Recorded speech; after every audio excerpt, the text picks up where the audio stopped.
അത് നിങ്ങൾ പറയണം. ഇവിടെ അതിന്റെ അന്തരീക്ഷമാണ് മോക്ഷം.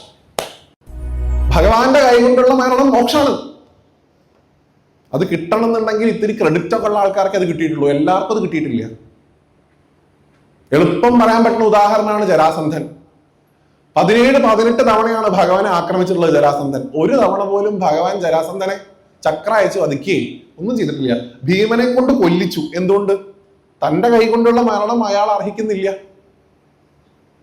ദുര്യോധനാദികൾ ഉൾപ്പെടെയുള്ള ആളുകളെയൊക്കെ ഭഗവാൻ പാണ്ഡവരെ ഉപയോഗിച്ചുകൊണ്ട് കൊല്ലിച്ചു. കാരണം അവരും മോക്ഷം ഇല്ല. നിങ്ങൾക്ക് എല്ലാവർക്കും അറിയാവുന്ന പ്രസിദ്ധമായുള്ള കഥയാണല്ലോ.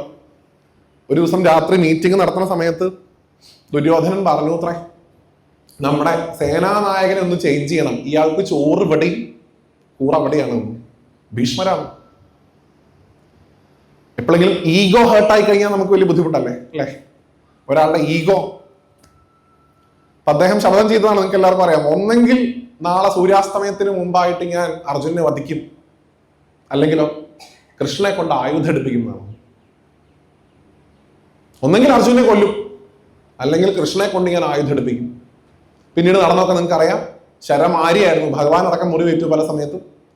അർജുനന്റെ നോക്കി ഒന്നുകൂടെ നോക്കിയിട്ട് പറഞ്ഞു, ഇനി ഉപദേശത്തിനൊന്നും സമയമില്ല, തന്നെ കൊണ്ട് സാധിക്കുന്നില്ലെങ്കിൽ ഞാൻ എന്ത് ചെയ്യുന്നുള്ളത് കണ്ടോളൂ എന്ന് പറഞ്ഞ് ചാടി ഇറങ്ങി അവിടെ കടന്നിരുന്നൊരു ചക്രം എടുത്ത് പൊക്കി ഭീഷ്മരെ വധിക്കാനായിട്ട് പോയ ഭഗവാന്റെ ഭാവമുണ്ട്. പാർത്ഥസാരഥിയായിട്ടുള്ള ഗുരുവായൂരപ്പന്റെ ഭാവം. പുറകിൽ വന്ന് അർജുനൻ പിടിക്കുന്നതിനൊക്കെ മുമ്പ് ഭീഷ്മർ അമ്പും വില്ലൊക്കെ താഴെ വെച്ചിട്ട് തൊഴുതുകൊണ്ട് പറയുന്നുണ്ട്, മാധവ, അങ്ങയുടെ കൈ കൊണ്ടുള്ള മരണം മോക്ഷം. അതുകൊണ്ട് അത് തന്നെ തന്ന് അനുഗ്രഹിച്ചാൽ. നോക്കൂ, ഇന്ന് അങ്ങനെ പറയാൻ പറ്റിയൊരു ദിവസമാണ് രാമായണം. ഈ രാമബാണത്തെ കുറിച്ച് നമ്മൾ സംസാരിക്കുമല്ലോ അല്ലെ? എടുക്കുമ്പോൾ 1, തൊടുക്കുമ്പോൾ 100, ചെല്ലുമ്പോൾ 1000, കൊള്ളുമ്പോൾ 10,000 എന്നൊക്കെ പറയും. വോട്ടവർ അതിന്റെ ആ ശക്തി കാണിക്കാൻ വേണ്ടിയിട്ട്. ഈ രാമബാണത്തിൽ നിന്ന് രക്ഷപ്പെട്ട ഒരു മനുഷ്യനുണ്ട്. ആരാത്? രാവണന് പോലും രക്ഷ ഉണ്ടായിട്ടില്ലേ? എന്നാൽ ഒരാള് മാത്രം രാമബാണം കൊണ്ട് രക്ഷപ്പെടുകയും പിന്നീടുള്ള കാലം അയാൾ രാമഭക്തനായിട്ട് ജീവിക്കുകയും ചെയ്തു. അദ്ദേഹത്തിന്റെ പേര് മാരീചൻ എന്നാണ്. എനിക്ക് എൻ്റെ അഭിപ്രായത്തില് രാമന്റെ ഏറ്റവും ബ്യൂട്ടിഫുൾ ആയിട്ടുള്ള ഇൻട്രൊഡക്ഷൻ, രാമനെ കുറിച്ച് പറഞ്ഞിട്ടുള്ള ഏറ്റവും നല്ല സ്റ്റേറ്റ്മെന്റ്, രാമന്റെ ഏറ്റവും മനോഹരമായിട്ടുള്ള നിർവചനം തന്നിട്ടുള്ളത് മാരീചനാണ്. അത് രാമൻ മഹാവിഷ്ണുവാണെന്നല്ലോ. എന്താ പറഞ്ഞേ? രാമോ വിഗ്രഹവാൻ ധർമ്മ. എത്ര മനോഹരമായ ഇന്റർപ്രിട്ടേഷൻ. ധർമ്മത്തിന് ഒരു പ്രതിരൂപം ഉണ്ടെങ്കിൽ അത് രാമനാണെന്ന് ആരോടാ പറഞ്ഞത്? രാവണനോടാ പറഞ്ഞത്. ആ സമയത്ത് തന്റെ ബന്ധുവായിട്ടുള്ള രാവണന്റെ നിർബന്ധത്തിന് വഴങ്ങി അദ്ദേഹം ആ ക്രിയ ചെയ്യാനായിട്ട് സമ്മതിക്കുന്നതിന്റെ റീസൺ എന്താണ്? ഞാൻ ഈ മാനിന്റെ വേഷം കെട്ടിയിട്ട് ഈ സീതയുടെ അടുത്തേക്ക് പോയില്ല എന്നുണ്ടെങ്കിൽ ഇവൻ ചന്ദ്രഹാസം കൊണ്ട് എന്നെ കൊല്ലും, പടുമരണം. രാമന്റെ ബാണം കൊണ്ടൊരു മരണം ഉണ്ടാവുകയാണെങ്കിൽ അത് മോക്ഷം. എനിക്ക് എന്ത് മതി? രാമബാണം കൊണ്ടുള്ള മോക്ഷം മതി എന്ന് പറഞ്ഞ മാരീചനെയാണ് നമ്മൾ സ്മരിക്കുന്നത്.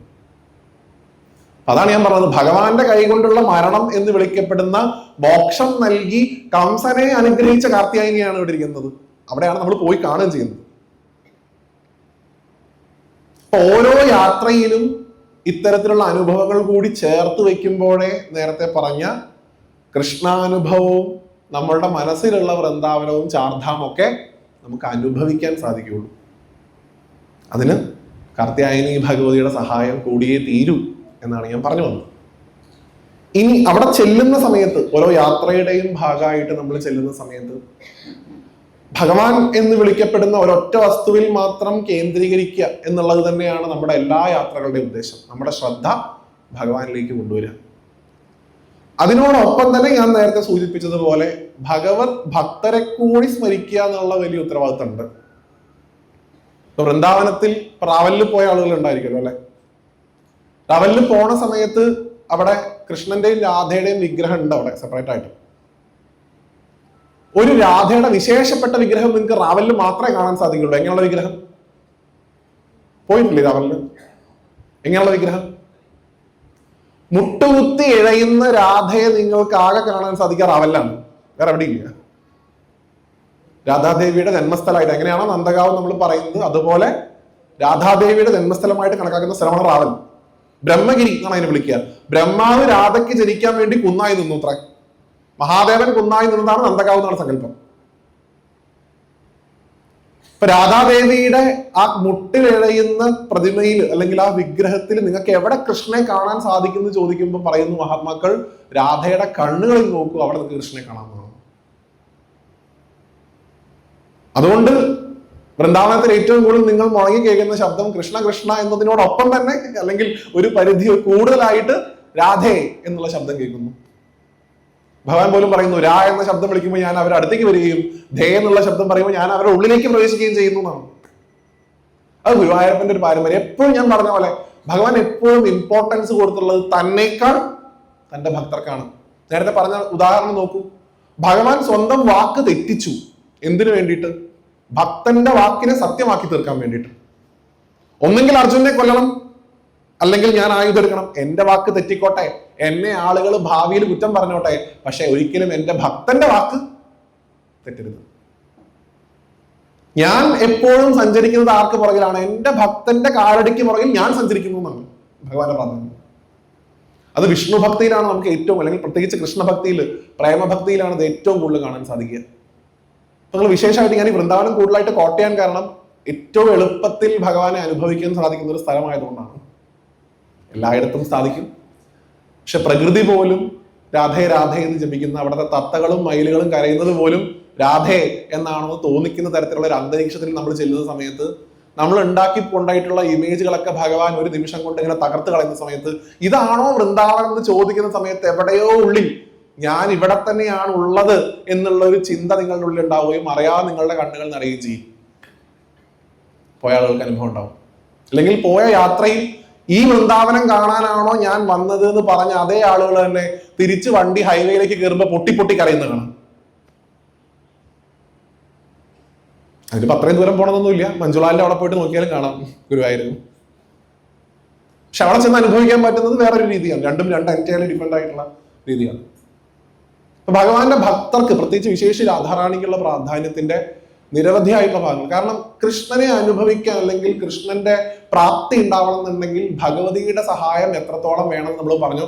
അത് തന്നെ റിപ്പീറ്റ് ചെയ്യുന്നതാണ് രാധയുടെ കാര്യത്തിൽ. രാധാറാണിയെ കൂടി കൂടുതൽ കാണാനാണ് നമ്മൾ വൃന്ദാവനത്തിലേക്ക് പോകുന്നത്. ഗുരുവായൂരപ്പനെ കാണാൻ ഗുരുവായൂർ പോയാൽ മതിയായിരുന്നു. രാധയുടെ പ്രാധാന്യം ഇത്രയധികം വിളിച്ചു പോകുന്ന ഒരു സ്ഥലം അതുപോലെ വേറെ ഉണ്ടാവില്ല എന്നാണ്. വൃന്ദാവനം പോലെ നമുക്കൊരു രാധയുണ്ട്, കേരളത്തിന്റെ രാധ. അതാരാന്ന് പറയുന്നത് നിങ്ങൾക്ക്? എന്റെ കണ്ടുപിടുത്താന്ന് വേണമെങ്കിൽ കൂട്ടിക്കോളൂ. കേരളത്തിന് ഒരു രാധ ഉണ്ടായിരുന്നു, തമിഴ്നാട്ടിലൊരു രാധയുണ്ട്. തമിഴ്നാട്ടിലെ രാധ നിങ്ങൾക്ക് എല്ലാവർക്കും അറിയാം. ആരാത്? മാർഗഴി തിങ്കൾ പറയാലോ ബാക്കി. ആരാ? കോതൈ എന്ന വിളിപ്പേരോടുകൂടി വടപത്രശായി ആയിട്ടുള്ള ഭഗവാന് മാല കെട്ടിക്കൊടുത്തിരുന്ന ഒരു പെൺകുട്ടി ഉണ്ടായിരുന്നു, ആണ്ടാൾ. ആണ്ടാൾ അവരുടെ രാധയാണ്. ചെറുപ്പം തൊട്ടേ ഭഗവാനെ മാത്രം ഭർത്താവായി കണ്ട് ജീവിച്ച് ഭഗവാനിൽ തന്നെ സാക്ഷാത്കാരം നേടിയ ആള്. അതുപോലെ നമുക്ക് കേരളത്തിന് സ്വന്തമായിട്ട് ഒരു രാധയുണ്ട്. പെട്ടെന്ന് അങ്ങനെ എളുപ്പം മഞ്ജുള. എല്ലാ ദിവസവും ഭഗവാന് മാല കെട്ടിക്കൊടുത്തിരുന്ന മഞ്ജുള അല്ലെ? നോക്കൂ, വൃന്ദാവനത്തിലൊക്കെ പോകുമ്പോൾ നമുക്ക് ഭഗവാനെ അനുഭവിക്കാൻ സാധിക്കുന്നതിന്റെ ഒരു ഗുണം അല്ലെങ്കിൽ അതിന്റെ ഒരു തലം മഞ്ജുള കാണിച്ചു തരുന്നത് നമ്മളുടെ ഇമോഷൻസിന് സ്ഥാനമില്ല എന്നുള്ളതാണ്. നമ്മളുടെ ഇമോഷൻ, നമ്മുടെ വികാരം, നമ്മുടെ ആനന്ദമായിക്കോട്ടെ, നമ്മുടെ സങ്കടമായിക്കോട്ടെ, നമ്മുടെ അഹങ്കാരം ആയിക്കോട്ടെ, വോട്ടെവർ, ഇതിന് സ്ഥാനം എപ്പോൾ ഇല്ലാണ്ടാവുന്നു അപ്പോഴേ ഭഗവാൻ നമ്മളിലേക്ക് വരും എന്നാണ് മുതൽ പറയാം. അതാണ് നമ്മൾ ഈഗോ എന്ന് പറയുന്നത്. ഞാൻ എന്നുള്ള വികാരം എപ്പോൾ ഉണ്ടോ, അത് ഏത് വികാരം ആയിക്കോട്ടെ. അതുകൊണ്ട് പല ആൾക്കാരും വ്യാഖ്യാനിക്കാറുണ്ട്, മഞ്ജുള വന്ന് മാല കൊണ്ടേ കൊടുക്കാൻ പോയ സമയത്ത് നട അടച്ചപ്പോ മഞ്ജുള കരഞ്ഞു. എന്തിനു കരഞ്ഞു? രണ്ട് പേഴ്സ്പെക്റ്റീവിൽ ചിന്തിക്കാം. ഒന്ന്, ഇത്രയും ദിവസം എനിക്ക് മാല കെട്ടിക്കൊടുക്കാനുള്ള ഭാഗ്യം ഉണ്ടായിരുന്നു, ഇന്നത്തോടു കൂടി അത് അവസാനിച്ചിരിക്കുന്നു. ഇനി നാളെ എനിക്ക് സാധിക്കുള്ളൂ, എന്റെ മാല കെട്ടുന്ന വ്രതം മുടങ്ങിയല്ലോ ഭഗവാനെ. അവിടെ ആർക്കാ ഇമ്പോർട്ടൻസ്? നമുക്കാ ഇമ്പോർട്ടൻസ്. നേരെ മറിച്ച് വേണമെങ്കിൽ ചിന്തിക്കാം, ഇന്ന് എന്റെ മാല കിട്ടാതെ എന്റെ ഭഗവാൻ എത്രത്തോളം വിഷമിക്കുന്നുണ്ടാവും എന്ന് ഓർത്ത് നിങ്ങൾക്ക് അറിയാം. മഞ്ജുള കരഞ്ഞത് ഒന്നാമത്തെ വേർഷനാണെന്ന് ഞാൻ കരുതുന്നില്ല. ഇന്ന് എന്റെ മാല കിട്ടാതെ എന്റെ ഭഗവാൻ വിഷമിച്ചിരിക്കുമല്ലോ എന്നോർത്ത് കരയുമ്പോൾ അവിടെ നമ്മുടെ വിഷമം സെക്കൻഡറി ആവുകയും നമ്മൾ ആരെ ഉയർത്തുകയും ചെയ്യുന്നു? ഭഗവാൻ ഉയർത്തുകയും ചെയ്യുന്നു.